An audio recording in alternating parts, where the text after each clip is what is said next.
I'm live. Hello. I'm a little bit early, just by a few seconds. But hi, I'm Chris. Character Creation Roleplaying. CIC, yeah. Okay, so this is all new to me. I've done some podcasts before. I'm kind of proud of. I quite like them. But I do like talking about myself. I also like talking about what we do here at Character Creation Roleplaying. So I thought I would carve out an hour a week to come and talk to you or at you about what we do. I would also like this to be a forum for any questions, whether educational questions, business questions, or in-game questions. If you've got a game mechanic question and you want some help, or you want to go through something game-wise, then yeah, please. I was also thinking about doing a kind of weekly game of the week. I can talk to you a little bit about a game that I love at the moment, something that we're using specially. Also, one idea I was playing with was going through doing a deep dive in each of the D&D classes to kind of give you an idea of what they can do. So that's just things for the future. The original idea was that I would just be here online, live, and paint and talk and just be around to have a chat. I'd love to get some guests on as well. So we'll see where this form goes, what it becomes over time. The Wednesday slot is probably going to be hard to fill because we have a month of kids clubs coming over this summer, which I'd love to talk to you about at some point, and probably the middle part of the show I will do. But if we can make it work, then I might still be jumping on for an hour and talking to people. We'll see how it goes. So, format for episode 1.1. I would like to caveat that with the fact that this is 1.1 because I messed up last week and I spent an hour in my barn talking to myself. It was not productive. I don't know, maybe it was. Maybe it'll help this episode become a bit more coherent, but probably not, seeing as I will just be talking. So yeah, I forgot to press go live. So yeah, that was impressive. But yeah, I'm here. I'm answering questions if anything comes up. I've got the Facebook and the YouTube tabs open, so maybe I'll see something that pops up. We're going by a StreamYard. This is the free StreamYard. If this becomes something, then we will share the buy me a coffee and the possibly create a Patreon, and then I can afford to upgrade this to a paid subscription to StreamYard, and I can go on Facebook as well, or maybe release this as a podcast. We will see where things go. We'll take advice and requests from viewers, listeners, and we'll see how things are. So the format for episode 1, my aim is the first 20 minutes of this video is me saying who I am and why I'm in this position. The second 20 minutes is about this place, Character Creation Roleplaying, what we do, how we do it, and why we do it. And then the last 20 minutes, I'm going to focus on Dungeons and Dragons and why I use it so much in the work that we do. I want to also add that when I say Dungeons and Dragons, I'm really talking about all role-playing systems and games. It's just at the moment, D&D is really recognizable. We'll get into all of that a little bit later on. It's got this history, it's got this background, and all role-play games can be used, and I'd love to get some other systems up and running here at Character Creation. But for now, D&D is our kind of focus, and lots of kids kind of talk about that and things. So, who am I? I've got 15 minutes left to talk about me. Not my favorite subject. Talking about the business is probably my favorite subject. but an introduction to Chris. So I am a educator. That's what the word that I like to use. Educator, facilitator of events, stuff like that. Managing director of Character Creations, which is a CIC. I am also a father and a husband. That's kind of me. I'm a massive gamer. My love at the moment is the Arkham Horror LCG. I get one night a week, every week, where I sit down online with a bunch of friends and we play some Arkham, and I love it, and I would love to play some more. Also, role-playing games. Just started up a group of people getting involved in escape rooms, and that might be the game that I talk about later. If I need to fill 5 minutes, I will go and get something. Yes, so that's the me in a nutshell. Whenever I hear that, I always picture the Austin Powers moment. I won't do it. What have I been up to and what has got me here? So I have just finished a degree, a BA Honours in special educational needs and disability, SEND, which came under the educational bracket for Marjon University. And I kind of went down that road. I was looking to do other stuff, got in there, and it's really kind of informed me and really informed the business and what we do, which is amazing and brilliant. It's kind of one of those like perfect moments of combining and serendipity, and we're here now. My background is mainly retail and care. So I got into the whole sixth form A-level thing, didn't work out for me, and I left before I got my A-levels back when I was 17, is it 16, 17, something like that. And I started working at a place called Trago Mills.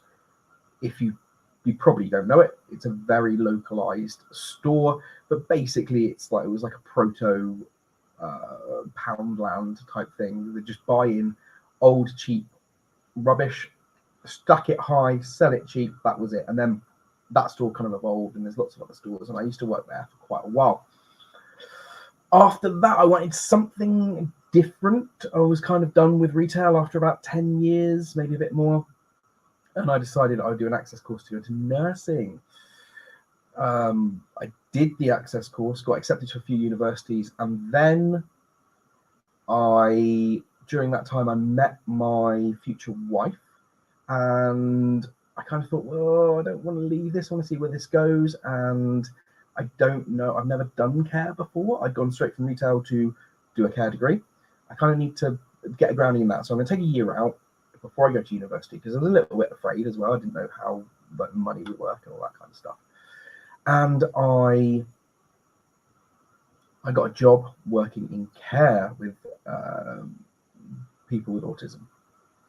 That was an eye-opener. I really enjoyed it. I moved in with my future wife at the time. We got married, and the whole nursing thing kind of disappeared. I didn't really want to chase that down. From there, we kind of reached a point after about 6 years and kind of like, oh, let's move on.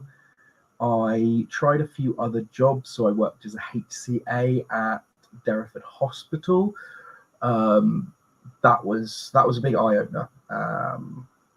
Didn't get on very well with that. It was a bad time in my life as well, just because we'd gone through quite a lot of stuff in a house that we'd had in Liskeard, which is down here in the southwest. But we also had our first daughter born at the same time. So it was a big, huge upheaval in like a couple of months, and it was mind-blowing. Then after that, I kind of just went into working in an elderly retirement home with people with dementia, and that was more experiences, more care work, and I kind of worked on my care. Then I left work and was a palliative carer for my gran. Gave her as much quality of life at home, where she spent all of her life, rather than being in a hospital or going in and out of hospital and not knowing anyone and stuff like that. So that, I think, was a rewarding part of my life. It was about a month that we spent. It was hard, but I'm glad that I did it. And then after a while, I went back into work. We had our second daughter, and I worked in a large charity working with people with cerebral palsy. So I've got a really wide breadth of care experience and things like that.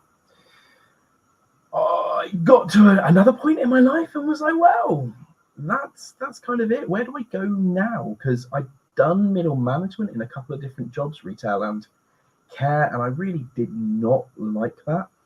So I kind of thought, well, the next step would be, if I want to follow care on and not have to do that transitional period of middle management, then it would be, let's go back. Let's go and do a degree. Let's test myself academically, because I felt like I could do it, and it was the right time for us.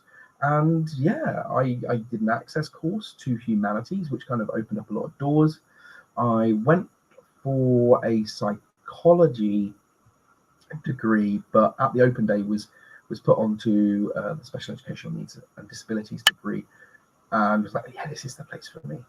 When I set out, I wanted to do board games in education, how board games can help people with special educational needs and disabilities to learn in a different way.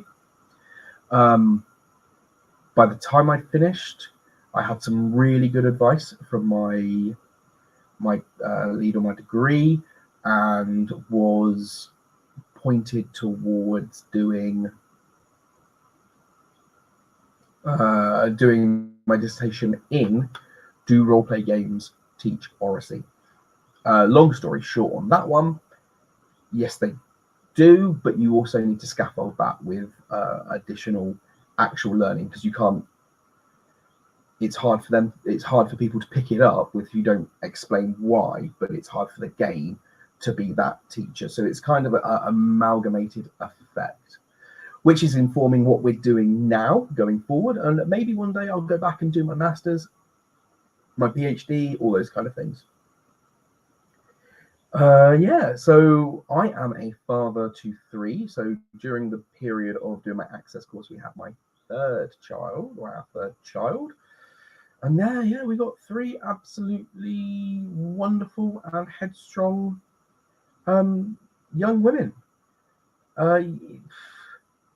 It is what it is. When me and my wife got married on our honeymoon, we had a conversation about education, and we were pretty sure we were going to have kids. And when we had kids, what were we going to do?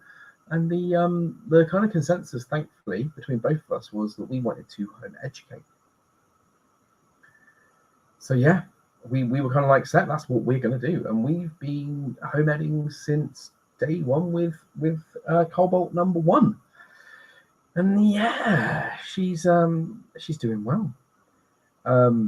It's a very interesting thing, home educating, and it's a very personal and private thing, which I think if you're considering it, you have to understand that a lot of your life is going to be taken up with that.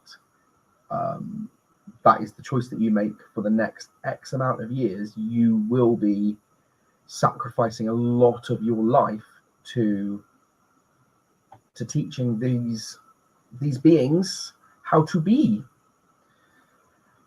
And yeah, we set out and we did that. And I'll probably transition now. So in 5 minutes, talk about who Character Creations is, but I will talk about kind of like my journey over the past 4 years and how it's formed into Character Creation Roleplaying. So nice little sideline there. But if you've got any questions about like who I am and what I do, please just hit me up, and I would do either a bunch of questions at the start of the next video, or I can answer them now if anyone's online. Yeah. So about 4 years ago, coming up to 4 years in September, which is really scary. I really had this thing of like D&D. It's pretty awesome. So let's backpedal a little bit. What is it, about 8 years ago, 9 years ago, 5th edition came out. I'm not going to Google it. It's somewhere around there. I'm not great with facts. My brain does not retain those like exact details, which makes D&D hard, but I find ways around it. So yeah, 5th edition came out, and I tried some early ones. I kind of knew that I would like to do it. We were living in Plymouth at the time. I think we were already in Plimpton, and I wanted a little something to do because I was a home carer.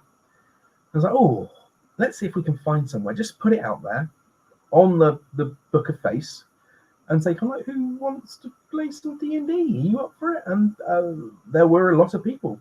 We found a room above a pub, which was completely ours to take over. Did the for session 0, which I don't even think I knew what a session 0 was. It was just, let's get together, let's make some characters, let's see what happens.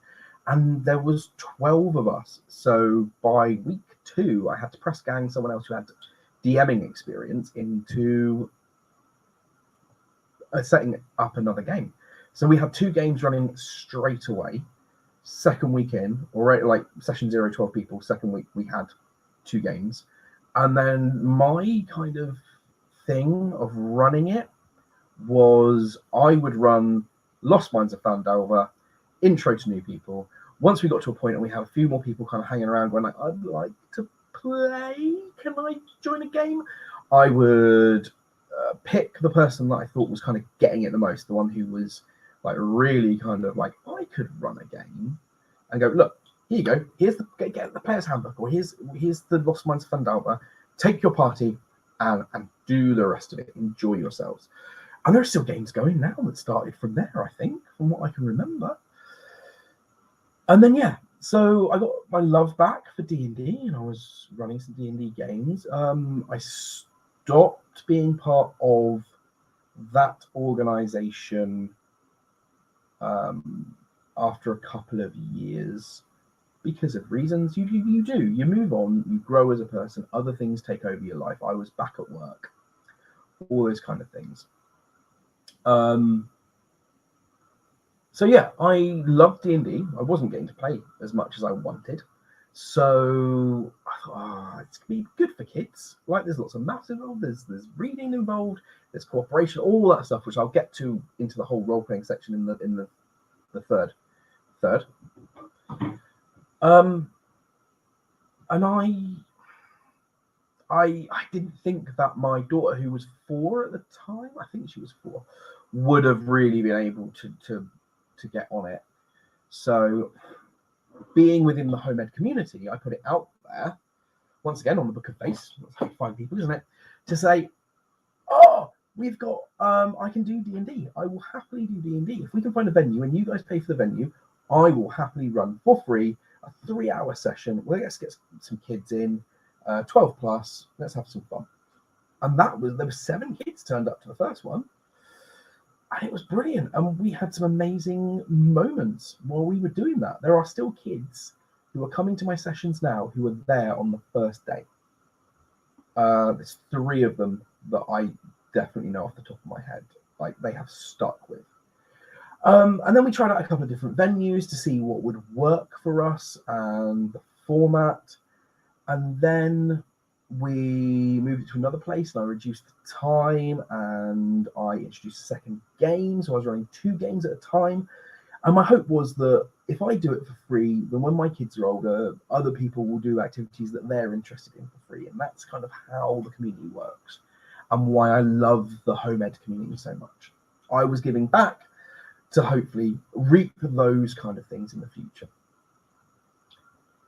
And yeah, then we had COVID, and that really hit hard. We didn't know what we were doing during first lockdown. I mean, I was working in a care industry, which if it had been bad, it would have been really bad.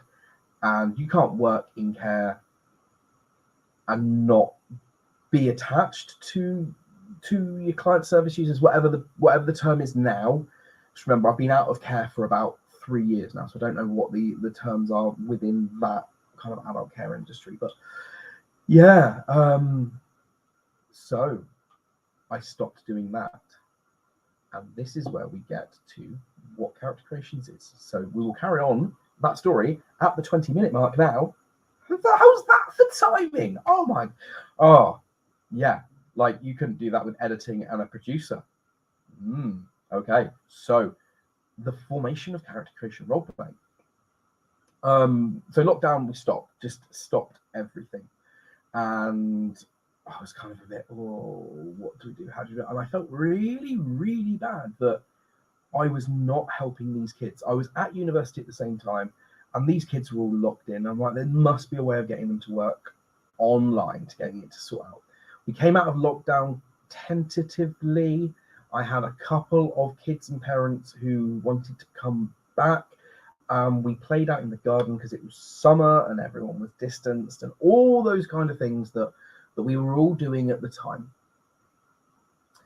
And then we had, for one reason or another, we had a cabin out in our back garden. I won't get into why or how, and I was running these sessions and they started picking back up, and I was doing 2-3 hour sessions or more a week, because I'd also introduced playing with younger kids so my daughter could play, and we had some younger kids, so we were running about 2.5 hour, 3 hour sessions a week.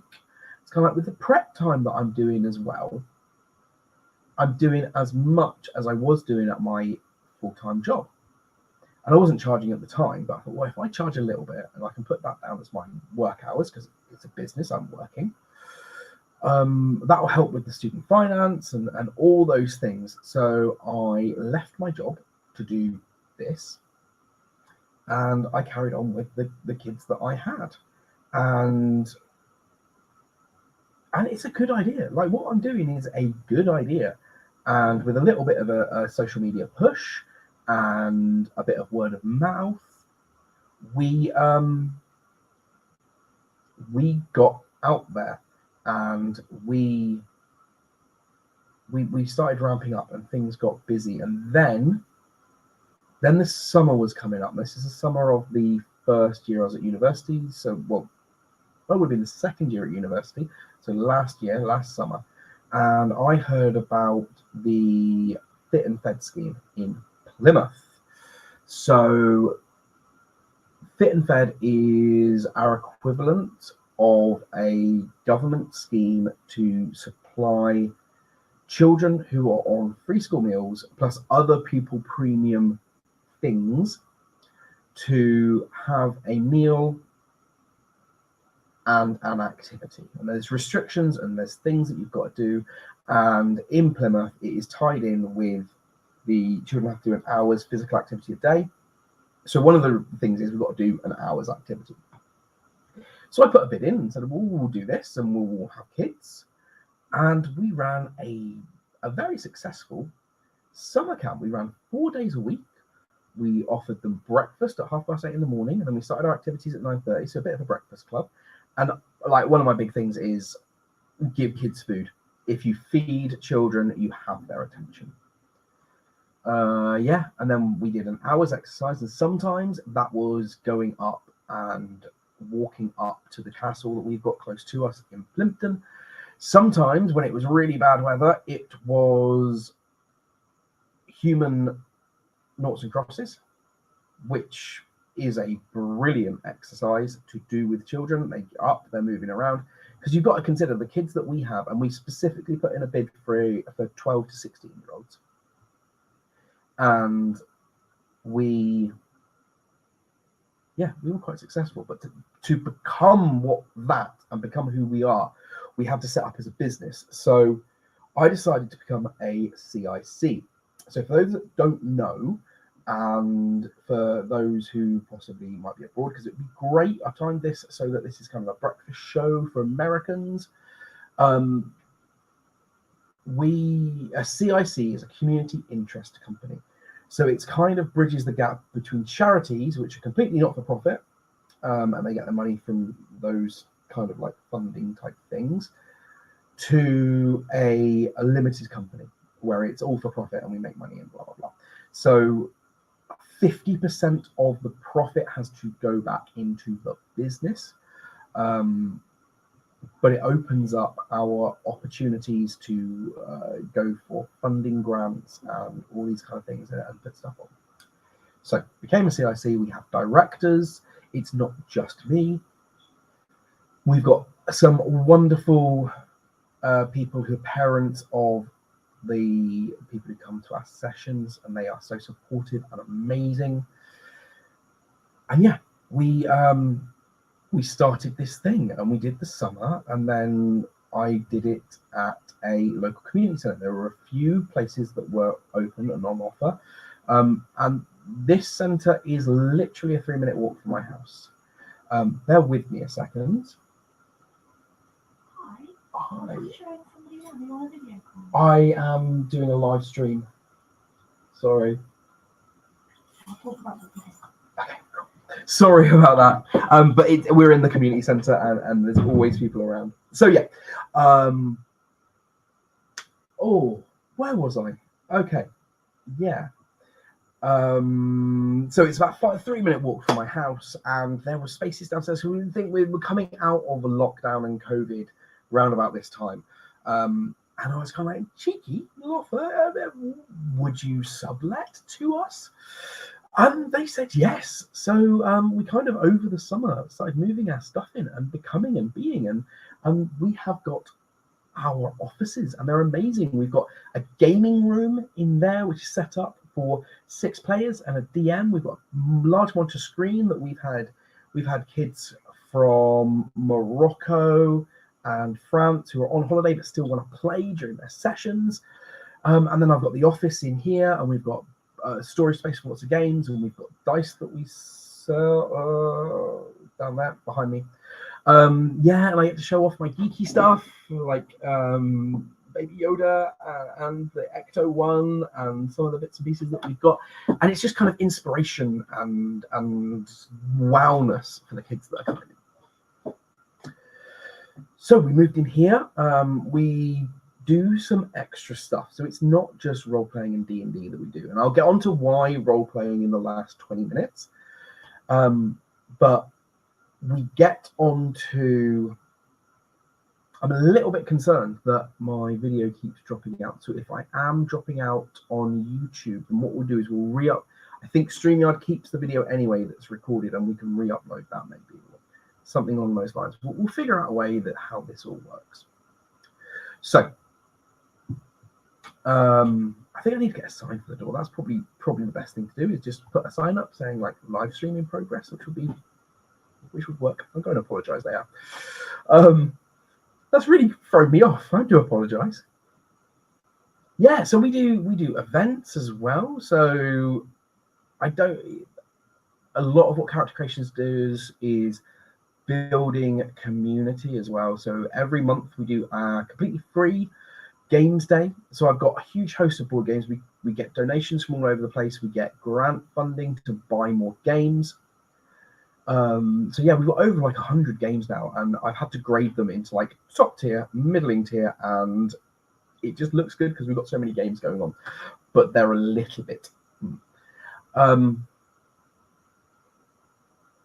I think I've ummed a lot, and I've got back into that, and I don't like that I so much. So we do the free community day. I put in all that time. My wife, my kids, they all help out. We have volunteers that come in. We set the games up. We run a games day, and that's all off our own bat. We don't get paid anything for that at the moment. I would love us to get some funding to make these things more widely spread around the Southwest, because we can pick up and we can move, and we could do Bristol down to Land's End. So if you want to do a massive games day, just come and see us.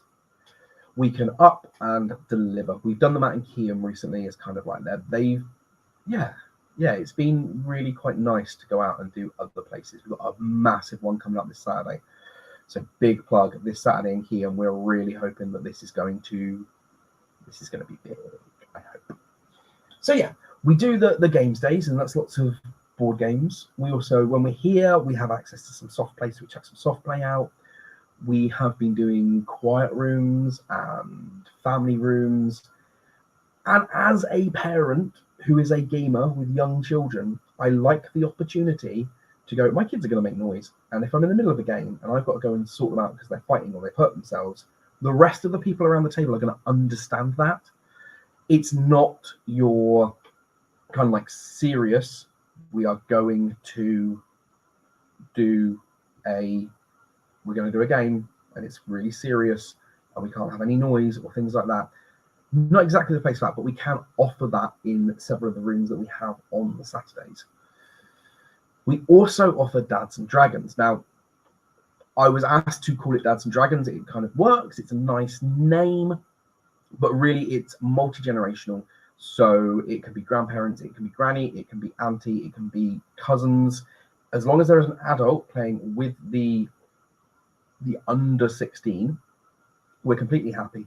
And we pay for that because we get our other DM, guy called Harry. He's absolutely amazing as a dungeon master. He's brilliant.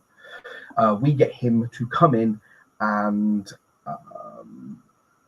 run this, and you get a 2.5 hour session and you get to try out. It's for new players and for kids, and it's just this great experience and everyone comes away loving it.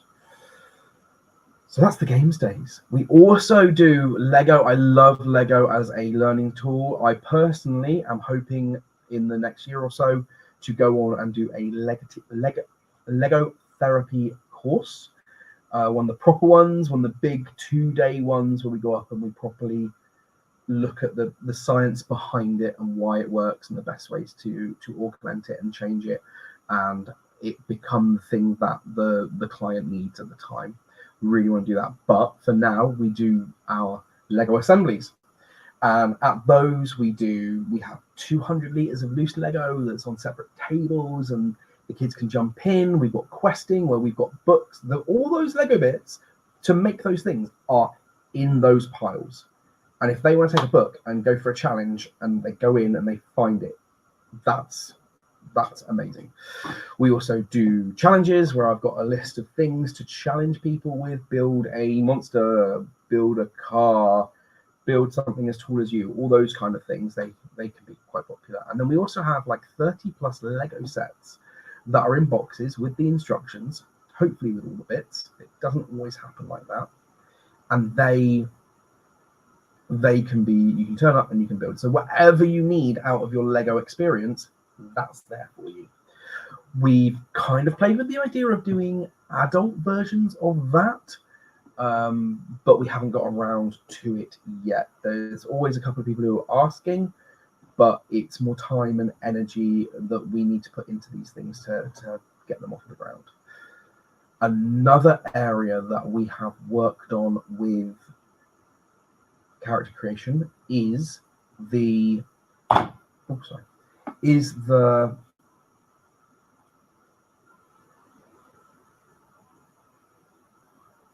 sorry, I was checking why the internet was being funny. Is the Pokemon. So I'm a big Magic player. I play Magic Online daily. I like Pokemon as an entry to that thing. I have some concerns about that gaming model, the collectible, customizable card game type thing, which maybe I'll do 20 minutes on next week. But it's really popular with the kids, and I find that here in Plymouth, it can be very competitive. And if that's what you want, then that's cool. Go for it. But I think it's hard for new players, and especially younger new players, to enter into that community without being good. It can be very off-putting.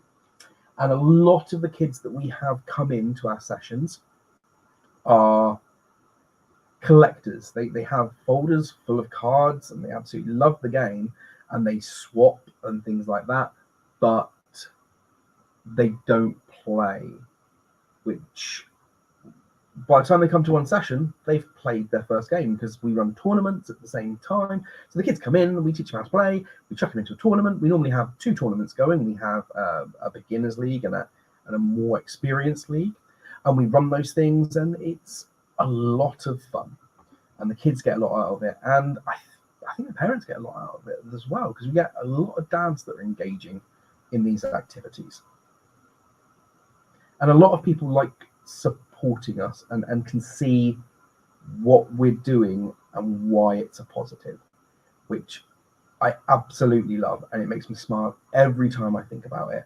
because the directors and my ever-suffering wife really do put a lot into this, and it's so rewarding when we get people who say, actually, this is wanted. Okay, so that's who we are. That's where we came from. It's what we do now. Our business model is to search for funding. We ran some Learn to Play D&D out in Keam, which is within Plymouth. We've also run some D&D sessions out there and some games days, and they've been really well received. We've really enjoyed doing them. We've also learned a lot from them. I'd love to run another Learn to Play D&D, which maybe I'll do over the summer, but we'll see how that goes. Yeah, we're always putting in for new funding bids, so that's kind of our model, is that we're grant funded, and the more that we can get in grants, the more we can then offset the price of what we do to the people who attend. We run a lot of home education games. I've had a few requests about online games, so I might contemplate running an online beta game after the summer, just to see how it is. Now, we were there during second lockdown. I think we went online and we Zoomed, and it was an interesting experience and very difficult to keep the kids focused within the game. Yeah, but it was also really rewarding for the kids. So yeah, that is one avenue that we want to go down. We also want to expand. So if we could find a home ed community in the Southwest who wanted what we do 1 day a week, and there was someone there who was able to help organize that, someone who was like, oh, you could use this venue, and it would cost you this much, and we can get these people, and we can guarantee that you're going to get a wage and cover the diesel that would get there, then we would love to come and do what we do in other locations. We could offer everything that we do under one roof. That would be great if we could just pop up 1 day a week at, say, Truro or Exeter or something like that, and we go, right, we have board games going on all day, and that's pay what you feel. We also have a game of D&D going on over here. We've got Lego over here, and you can just come and exist for the day. We've also got events that we would love to run, which would be really exciting. We're looking at doing a Harvest Moon fair. That actually really excites me. We're also looking at maybe a pop-up cafe once a month, which would give under 16s the chance to kind of have ownership over their own cafe. And then, yeah, lots of cool things that I've got baking over and boiling over. And there's the plan to do Kickstarters or crowdfunders, play down the route and see how it goes. One of the things that I'll get on to talk about in a couple of minutes is something that we use, which I'd really love to do a Kickstarter for, which would be very cheap to buy in, because it's there.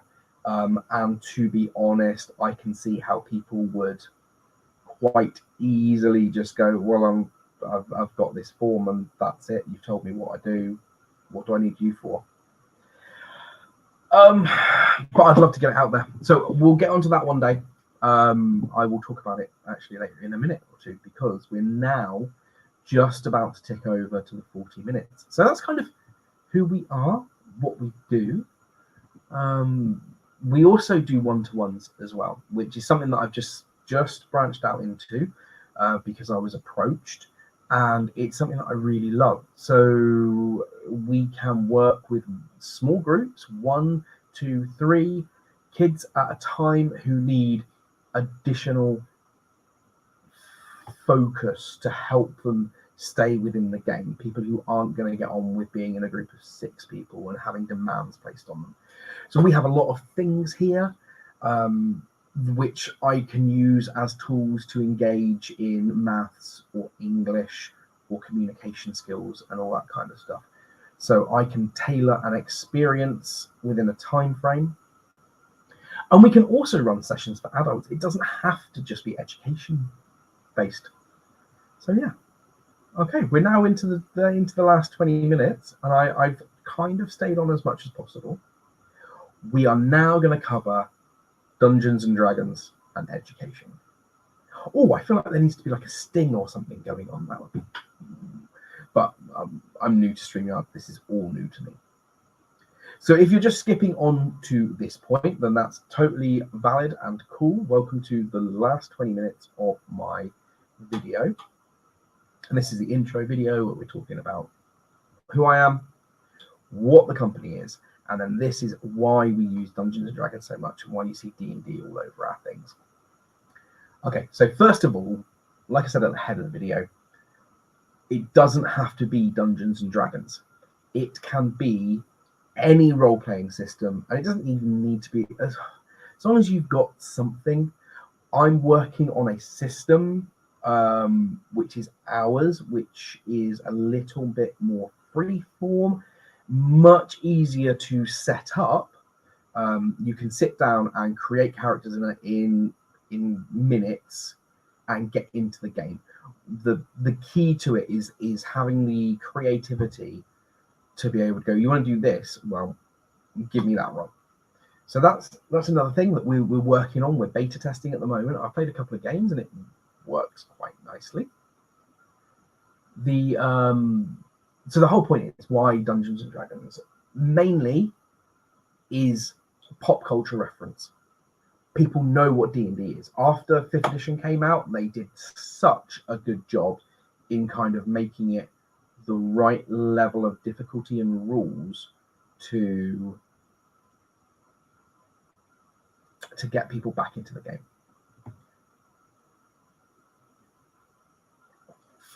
So yeah, D&D, it's known. People know what D&D is. Even if they don't know what D&D is, they know that it's a thing. If you say Dungeons and Dragons, they're like, oh, that's that thing with lots of dice. It looks complicated. That's another good reason why it's good for education, because people see it and go, oh, well, I don't understand it. It's really complicated. But it's got 4 key elements that I think are just an amazing amalgamation in the game if done properly and run well by a good DM. Okay, so you've got your basic English, your reading and your writing. You have to keep your character sheet up to date. You have to add things. You have to read what your character can do, or they will not be very good. You have to be able to read your spells if you want to be a spellcaster. If you want to be a druid, you have to read the stat blocks for the monsters, all those kind of things. So English exists in it. Reading, writing, it doesn't have to be English. Obviously, I'm Brit-centric because that's where I'm from, but if it's translated into your language, it's in there. Okay. Mathematics. So, math. Wow. It's just whenever I think about what goes through someone's head when they make a decision, what do you want to do? Okay, so let's take, for example, you are ambushed by a cavalcade, a group of goblins. There must be a collective noun for them. A smell of goblins, a stench of goblins. We're going to go with a stench of goblins today. So you are ambushed by a stench of goblins. They fire arrows onto you. Some hit, some miss. What do? You are within range to approach them with a melee weapon, or you can fire your longbow. Now, if you run towards them and you engage them, and you attack them with your sword, you will be rolling one equation. And the outcome and probability of that being good is higher than if you stay back and you fire your ranged weapon at them. Less chance of hitting, less damage being done. But you're now weighing up, do you want to be in one-to-one combat with these creatures and you will be the target of the next attack? Or do you want to hang back and hope that one of your party steps up in front and takes any damage that's coming your way? So there's your two options, and you've got to weigh up what they are. How we weigh those up is you've got the randomly generated number on a 20-sided dice. So that could be between 1 and 20. You have got your stat modifier for your weapon, which is generally your proficiency, depending on your level, and your strength or dexterity, depending on what you're using and how good you are at it. Then you've got the monster's armor class. Is there a good chance you're going to hit with those numbers, or are they likely to defend?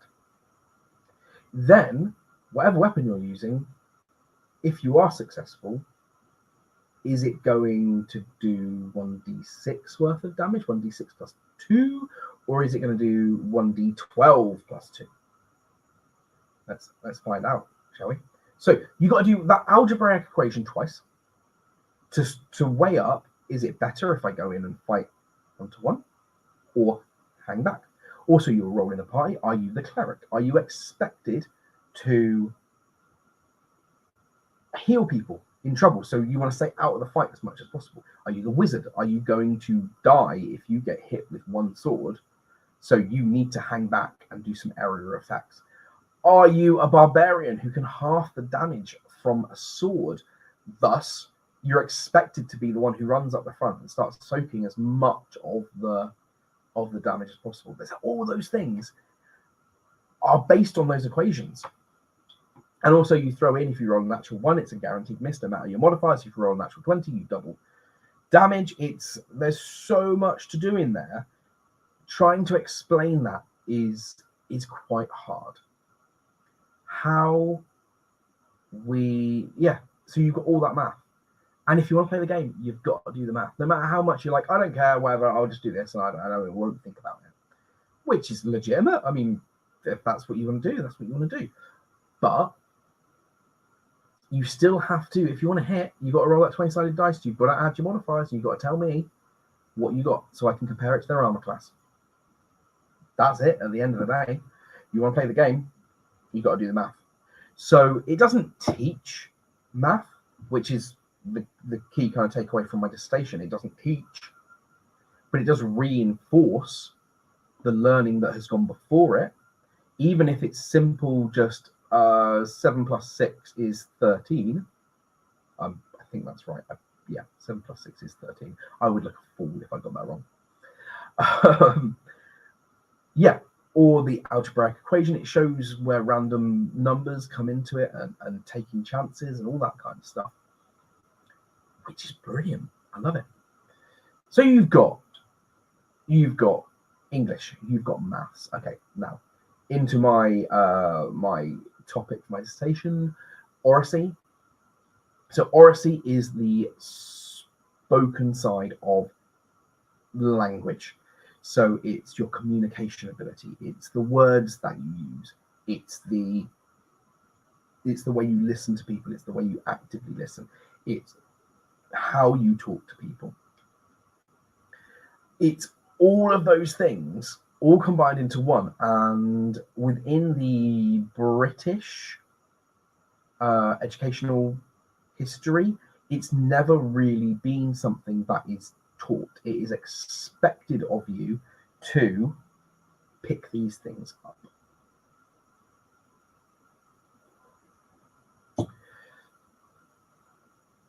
Yeah, and that's what you flex when you role play. You're sat around with a group of 5 other people, depending on what size your group is and what your DM wants to run. My magic number's 6. I don't know why, I just like it. You sit around the table with 6 people, and you've all got to communicate. You've got to know your role. You've got to listen. And it is great when you start off with a group who are arguing over what to do next. And then after a while, you kind of go, they've tweaked. They've got it. 3-4 sessions in. And they're like, okay, right. I've heard your plan. I can understand that. And I think these points are good. But I have this counter argument. I think we should do this other thing because of these reasons. And then the first person will go, oh, okay, I've listened to you. And I understand those reasons. And then either come back and go, well, I still think that my idea is better because this. And have you considered with your idea? And it's amazing. And you get kids doing this. And it is just so good. And it teaches so many skills. And it's the listening and it's the talking to people as well. Because not only are they talking to themselves, they're talking to the DM. But the DM is being the character. So 1 minute they're talking to an evil wizard who wants to take over the world. Another minute they're talking to the princess who is trying to rule her kingdom fairly. Another minute they're talking to the dragon who's sitting on the prize that they want to have. All these different types of people are, what can I say? You've got to talk to them at different levels. Different words are used, different ways of talking. What is acceptable to talk of how you talk to the commoner to how you talk to the princess is very different. That's my doorbell, but I'm not expecting anyone, so I think I'm going to have to leave it for now. Okay, so the next job is the next thing that the role-playing games teach is the ability to no, not ability, sorry, it's thrown me off again. I need to turn the doorbell off. There are more lessons to learn as I'm going along, and I'm really sorry this is all kind of a bit all over the place and a bit interrupty, but this is kind of going to be an organic growth towards what we do as a weekly offload. So the fourth element is the soft skills. Now, okay, well, if you can bear with me a moment, I will see who that is, and I will be back as soon as possible. I do apologize.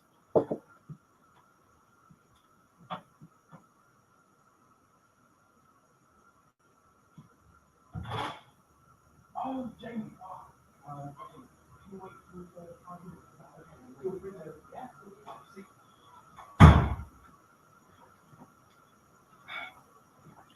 Yeah, sorry about that. Anyway, yes. So your soft skills that you've got, absolutely brilliant. So dealing with people, delegating, risk assessment. Yeah, so many great things that are involved in it. I also, what was I going to say? So also what we do is we teach critical evaluation. So one of the tools that I've developed uses reflective practice. And this is the thing that I was talking about earlier about how we go about it's something that I'm going to be introducing into Kickstarter, so I don't get into it too much now. And we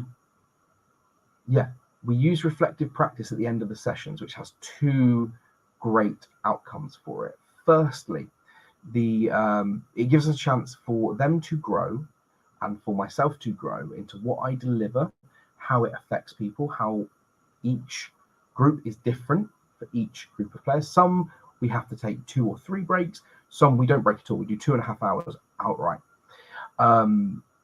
The second group of the second reason why we do it is because every week we're bringing up something to talk about that has generated from the session. That becomes second nature to the players. So if there is an issue that we do need to discuss, then we can bring that up without them feeling like, oh God, we got to talk about that argument. What? No, I just want to get over it and just move on, whatever, and let things fester. we get to talk about those things and we get to do them. Okay, so yeah, I mean, like, it doesn't have to be D&D. We do all the things, and I think we're kind of wrapped up now. We've covered the main areas as to why I like D&D or role-playing games. I would love to run some other systems for kids and things like that. Why it teaches so many skills and how it gives children the opportunity to explore and practice other skills. That's the main thing. So yeah, that's absolutely brilliant. I mean, we're at the 55-minute mark. I think I've talked enough for now, and we will be back next week. So I'm going to play with some ideas. Any questions, please pop them in comments anywhere around, and I will do a Q&A section. If you want to come on and talk about using games for educational purposes, please do. It would be great to have a little bit of a back and forth with someone. Yeah, I will get on to why this is called game education for anyone who might be listening in America. Basically, it's game schooling, but we use education rather than schooling, because schooling kind of basically says that you are doing schoolwork but at home. So it's just one of those things. And then yeah, that's kind of it. So it's been absolutely amazing to talk at you for the last 55 minutes. And next week we'll do maybe game of the week. We'll do maybe deep dive. I would kind of like to deep dive, spend the last like 15 minutes talking about a specific class in D&D. So it's kind of like a little tool at the end of the video, which we'll bookmark. And then yeah, okay. Hopefully we'll be back. Hopefully this will be more streamlined and we will get things sorted. Okay, guys. Thank you so much for listening, if you listened, and I'm really hoping that I've recorded all of this. Not too sure how it's going to come out on YouTube, but we will see, and we'll see how it goes. Okay, everyone. I will see. I've just got someone viewing. Just popped up. Someone is watching, and I've got to say goodbye, but I have to. So, goodbye.